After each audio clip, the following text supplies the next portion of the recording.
Yeah. And I talk in the book about attention to variability, which is another way of saying being Yes. mindful. Things change. Yeah. And when we pay attention to the changes, then it's often clear to us how we can change our own lives to make ourselves healthier.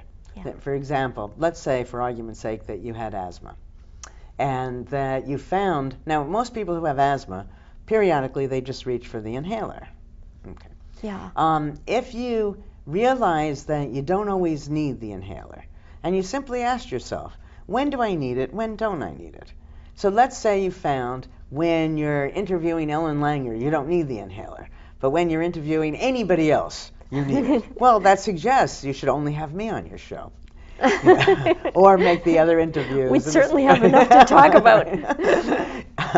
But or make the other interviews feel the same. And the point is that when we see that things are changing, sometimes a little better, sometimes a little worse, then we can try to figure out, well, what's going on there, and then exercise some control. Yeah. I mean, I did this work with this elderly woman years ago. I write about it in the book, who I had gone into a nursing facility, and I asked people there, what is it that you'd like to do that you can't do? And this woman who was paralyzed, she said she wanted to be able to blow her own nose, that for her it was humiliating to have somebody help her with that. So I said, okay, let me see you lift your arm up to here. And her arm was paralyzed. She couldn't do it. Yeah. Then I lowered it by half. Couldn't do it. I lowered it by half. And we finally found the place where she could move. Yeah. And then we start over again.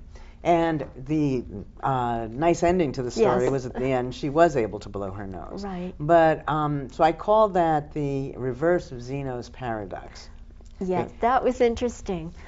We did a TV show with my students the other day. Yeah. And they were beginners, 4, 5, 6 years old. Yeah. There were a few older kids, but we started with those beginners. Yeah. And what I said reminded me of what I had just been reading in your book.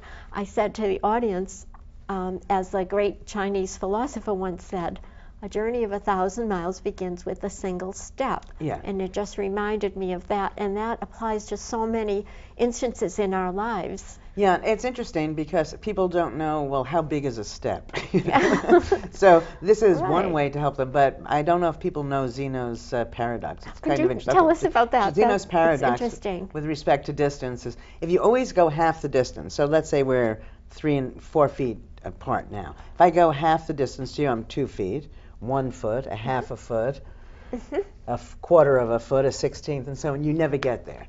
So I thought, gee, that's very pessimistic.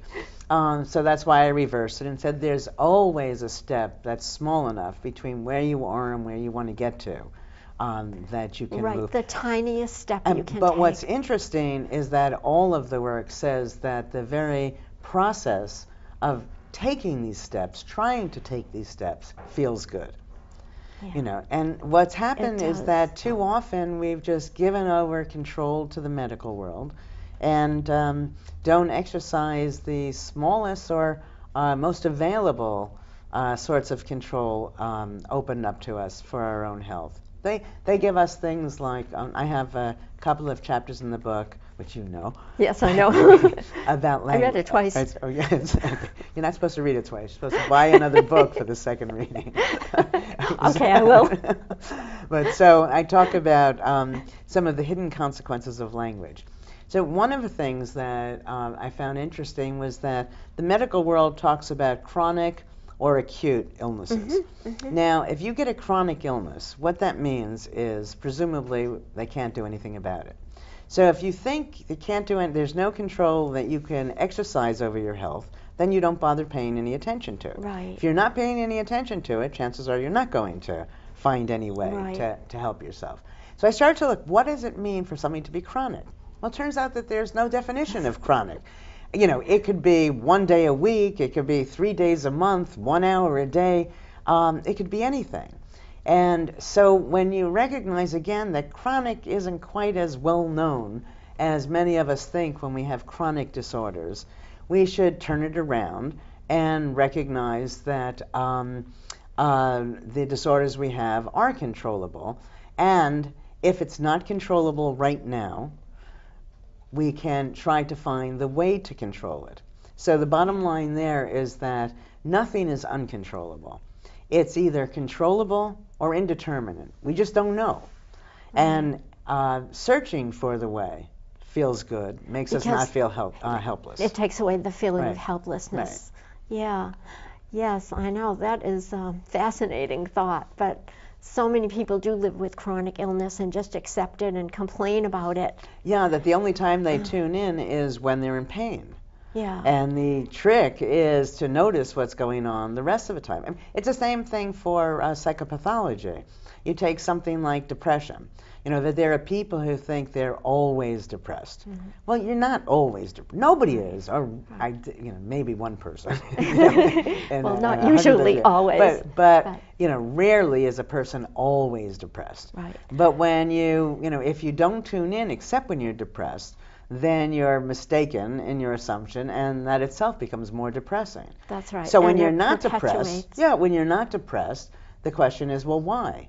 And how to harness some of that to help you during the other moments. Yeah. And it's interesting, life only consists of moments. And if you can make the moment matter, then your life matters. And That's right. For people who are depressed, stressed, anybody who is feeling negative about anything, if they realize that to turn things around, you really just have to take care of one little moment at a time. And then it all changes. And you're in control, and you're more positive, Right. and you're able to help yourself, and life becomes better. That's right. Well, we're getting to the end of our interview, and I must say that something very exciting is going to happen. And it concerns Jennifer Aniston, an actress, and she's going to be you, isn't she? Yes, it's very exciting. No, that sounded like she's going to Boston University. No. She's going to She's play starring you in a movie, movie. and she's playing me. Yeah. Yeah. No, it's very exciting. I've met her several times, and she's just absolutely delightful. Oh. So I couldn't be happier with the choice. Well, what is the title of the movie? Counterclockwise? The title of the movie is Counterclockwise. And when do we get to see it? Can I see it twice? You can see without paying for a second ticket. You just keep sitting there, I think, all day long. I think that it's supposed to be out in 2010. 2010. So yeah, it's very exciting for me in several ways. The obvious ways that people imagine, but also it's an opportunity to teach mindfulness on the big screen and hopefully To lots of reach people. lots of people Yeah. and have people break the seal. Right now, lots of people are sealed in unlived lives, and that saddens me. Well, when they see your movie and read your book, things will change for I the hope better. so. Thank you so much for coming today. Thank you It for was having me, wonderful Terry. speaking with you and meeting you. Thank you for watching Books and Authors. This is Terry Kelly with Ellen Langer saying goodbye for now.